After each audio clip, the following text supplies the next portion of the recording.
So Aneel, can you tell me a little bit about yourself, your background, where you're from? Right. Yeah, my name is Aneel Khan and I'm from Pakistan. I came to this country 10 years ago as a student. Came here, studied, and then finished my graduation in 2008 and was waiting to do something on that time. One of my friends approached and asked me to do his job, what he was doing.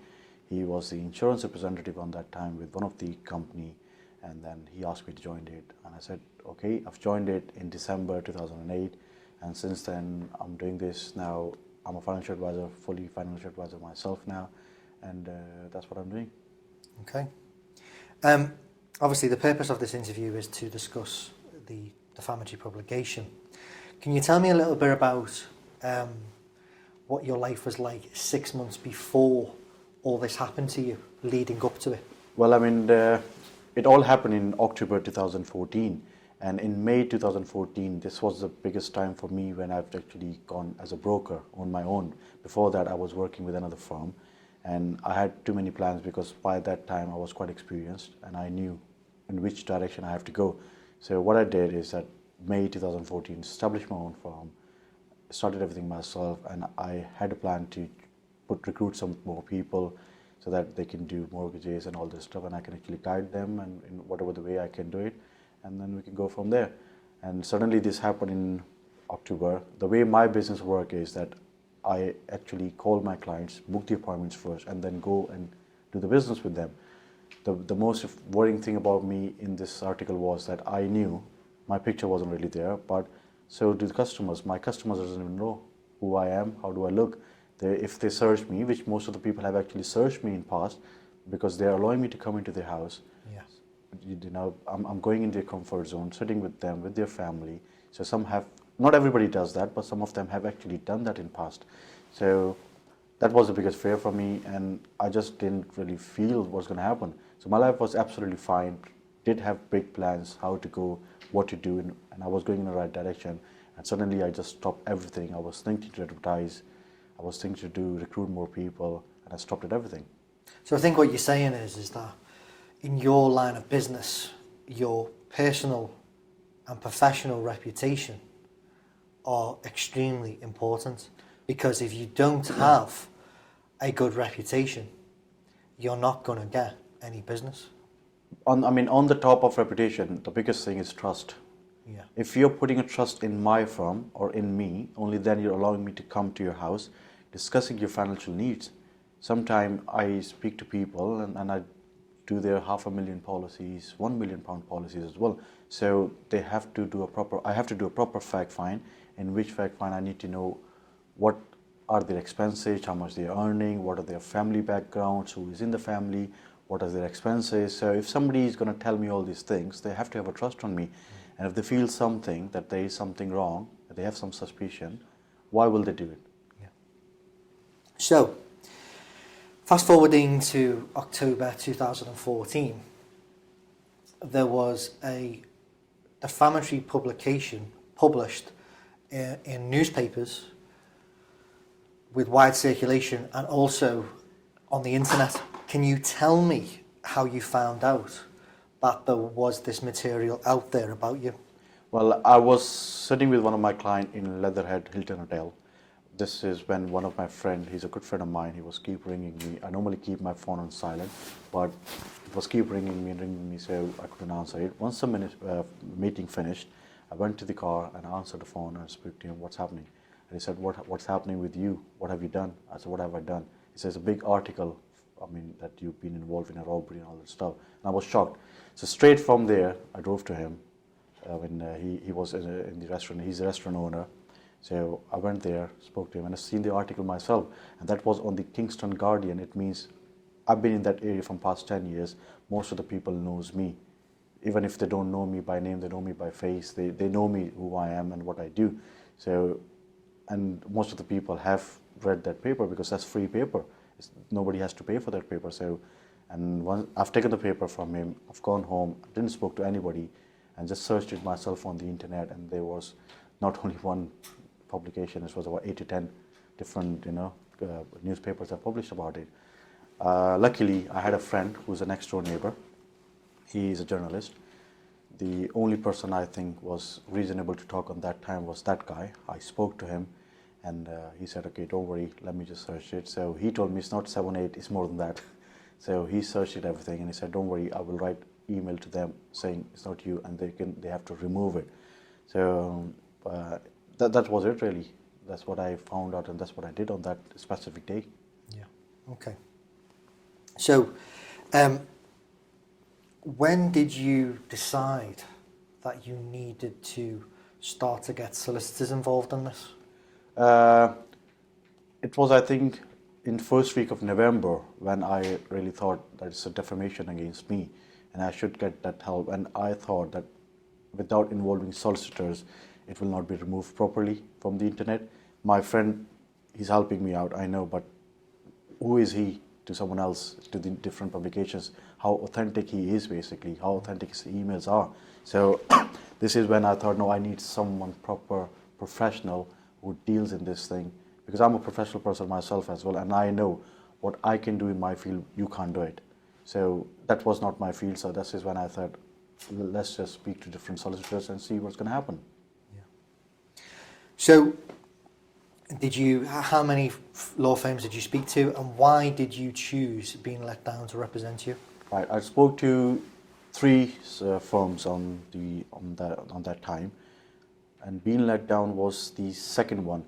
What happened was when I've contacted, they all said somebody will gonna call me back, and that's what happened with Being Let Down as well. So one of them has actually called me before, and she said that I'm sitting with the barrister, and barrister took the full idea that what's happening. I gave them the summary and all that. He said, yeah, we are happy to construct it and we're happy to represent it, all these things. So I said, okay, that's fine. I've made a few inquiries as well. Let me think about it. And they said, yeah, these are the details. You can come back to us. And then this is when you called me, and I spoke to you and explained to you everything, that's what's happening and all this stuff. And you said to me, okay, you're going to come back to me in about an hour, or I think it was next hour. I'm not 100% sure. The reason why I've chosen you, whenever you've called me, it was after 1 hour, after next day. Do you remember that? Yeah. Was it after 1 hour? Or? It was the same day. Yeah. Same day. I think I contacted you initially, say 3 p.m, and I think I was speaking to you for about 15 minutes, and then I called you back within probably an hour later. Right. Yeah. Now I remember. You called me after 5 o'clock, and that was a good point for me. I said, this guy is not after 9 to 5 work. He is a hardworking person, and the beauty was that you knew everything about this when you called me back. I didn't have to explain you. I've already explained you, given you the summary. You've done your homework. You came back to me and you've told me in what way you can do it and what have you done for different people as well.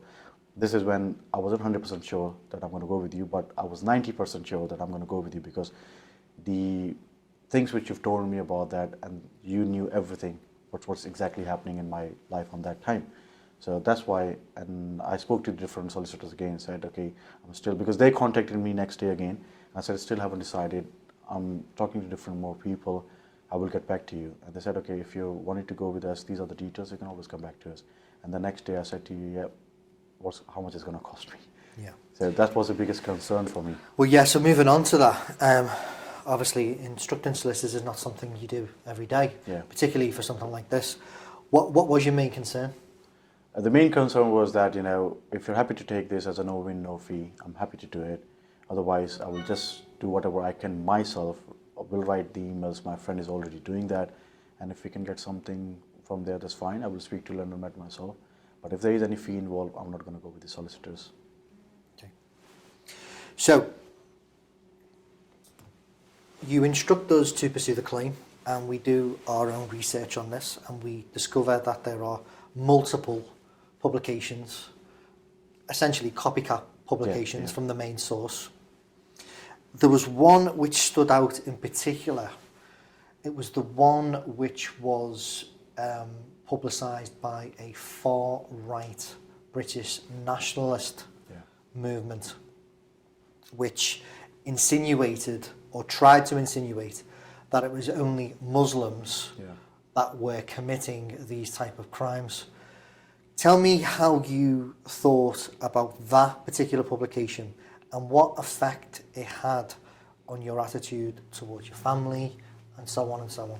The reason why I didn't like the tone in which the article was written, it's been in many. It happened to me many times that at the moment as well, the network which I'm working, I'm the youngest AR, which is the or principal of the firm, and I'm not very successful as the other people are because they've been doing the business for 40, 50 years, and I can say from the things which I've seen, it's only about 5% Asian people are there, and out of those 5%, I'm the most successful, and I'm the youngest still in that whole network. And I thought that I am giving my services to this country. I'm not, all five fingers are not same. I know some people do bad things. English people does the bad things as well. So why only we are being criticizing over here? So this is when I said, no, I'm going to take this thing further and I'm going to take this label out of me. And then I thought, no, it has to be done professionally. So the publication was there to be seen. Tell me how your family and your friends reacted to this. Well, I mean, I have a very good friend of mine who was here with me for a long time, but now he's gone back to Pakistan. He's shifted over there, but he's running his company from there. He's still working for a British company here. Obviously he's born and brought up here, so he would like to know what's happening in his home country, so he always followed the news. He found out on the internet that that's what it's all about, and we have a good family relationship. Then he spoke to my dad. I didn't told him because I don't want to make him upset. My dad is the electrical engineer of Merchant Navy, and he goes all over the world. He has actually seen world horizontal, vertical twice in his life, so he knows what's happening in England, in Europe, so he is very well aware. He's not a proper Pakistani man. He's an international man. He knows what it's all about. So as soon as he knew it, he called me, and I was at work on that time. I said, okay, I'll call you back. And then I explained him all this stuff. He knew it's not me, because if something was, I'm very close to my dad. I've got a very good friendship relationship with him. I would have told him if something was there like this. But this is something which is against me. I wasn't really involved. I just don't want to put them upset, which was happened. And unluckily, my friend didn't contacted me first. He tried to contact me, but sometime I just don't answer because he's a friend I knew. I'm just going to call him back. Yeah. I just got lazy, but he got worried. That's why he just spoke to my dad straight away, and then he made him worried as well. Well, I don't know for certain, Aneel, but I would suspect in a traditional valued country like Pakistan, something like this could be seen as bringing shame Onto the family. You don't know, what things can go wrong, how things can go actually wrong in our culture. In our country, people actually don't appreciate if you're doing anything good, but they will pull your leg if you're doing something wrong. And that's, luckily, it hasn't, been known by my family, apart from my mom and dad. But if that was the case, it would have been a big shame for my family. Yeah. So, when we notified the publisher of this article, the Metropolitan Police, that they had erred in naming you and insinuating that you were the perpetrator of this serious crime, to be fair to them, they did remove, apologise and correct. Yes.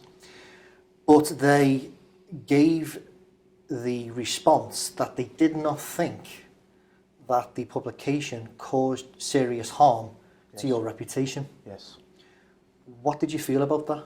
I really appreciate they called me as well. They've sent me the letter as well, and I don't know who was he, but he was something like chief of something like this. He called me. He said, "I'm very sorry on behalf of London Med. That's what happened." And then they did whatever they can, but they were not trying to take the blame on them. The way they were saying is that yes, we did it, but we're not bothered. That's sort of tone they have it. That's what I personally felt, on that day. So, because of their robust attitude, we obviously had to take steps to issue the claim. But before we did that, we had a conference with specialist barristers to discuss your case in detail. Could you discuss a little bit about that experience and what confidence you got from that? Right, yeah, you came all the way from Liverpool to see me in London when we arranged the meeting with Godwin. Me and you were there. Godwin actually gone through everything. I've explained him. He knew it, but he wanted to listen to me, that what it's all about. Explained him everything, and he gave me the good confidence, and he told me on what directions we can go from there. And I've listened to them, I've listened to you, because it's not my field, and I'm sort of a person, if I don't know something, I don't try to jump over, you know. I say, okay, yeah, that's fine, you do whatever you have to do. You need my help for something, I'm always there. And that's what I did. Whatever you asked me to do, I've done that. Because I know you're taking my case in the right direction. And I was very confident since I spoke to Godwin on that day. And there was another guy on who was there. Mr. Santos. Mr. Santos, yeah. So they both were there, very experienced, and I really liked it, and everything went smooth over there as well. So we tried to negotiate with the Metropolitan Police. They wouldn't negotiate. Yeah. We then decided that the only way that we could recover damages for you was to issue a claim in the High Court and serve the claim upon the Metropolitan Police's solicitors. Yeah. Can you just describe your feelings in relation to those steps? Well, it's a big step for somebody like me who's very busy in his own life.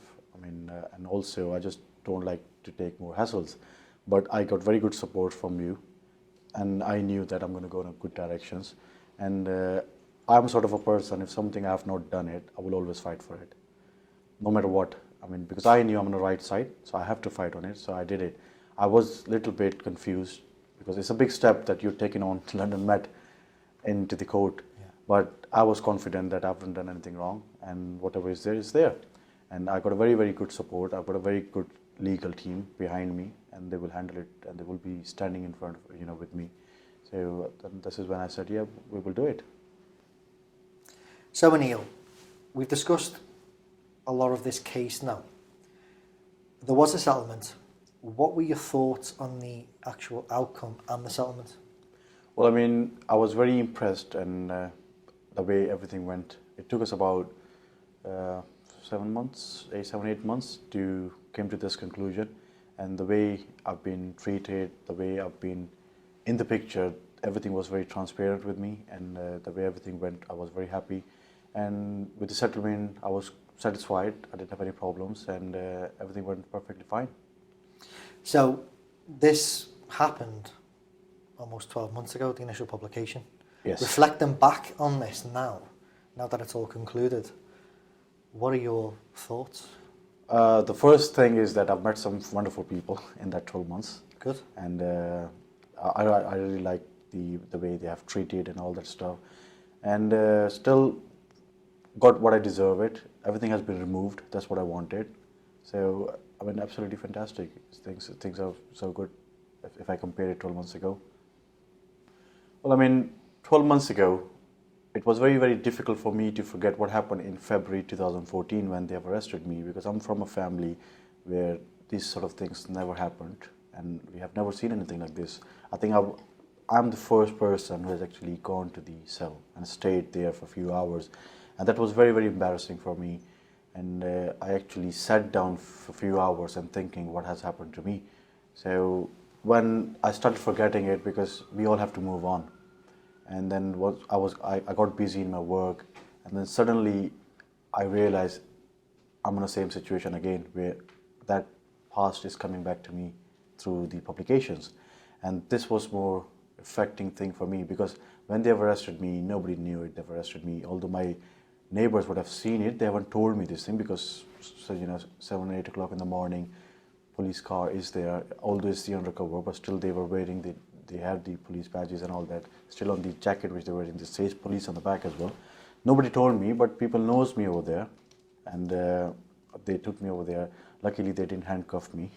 So it was a very difficult time for me to forget that. But then again, after a few months, this happened, and I was like, when is it going to get over? And then it really affected me, but then I got involved with the legal team, with you all people, and then since I gave everything to you, one thing I knew, that I don't have to do much things. You did everything for me. I just have to receive it. Sometimes I didn't even open my letters, I'll be honest with you, because you used to email me as well, and this is where I read it. I still got about that many letters in the house, but everything I used to read on the email. And then I'm glad it's all over, and I hope I don't get anything similar to this. Yeah, no more negative publications. No more, with the same thing. Yeah. So that's it really, and I'm very, very glad that it's all over, and I'm very thankful to you people as well.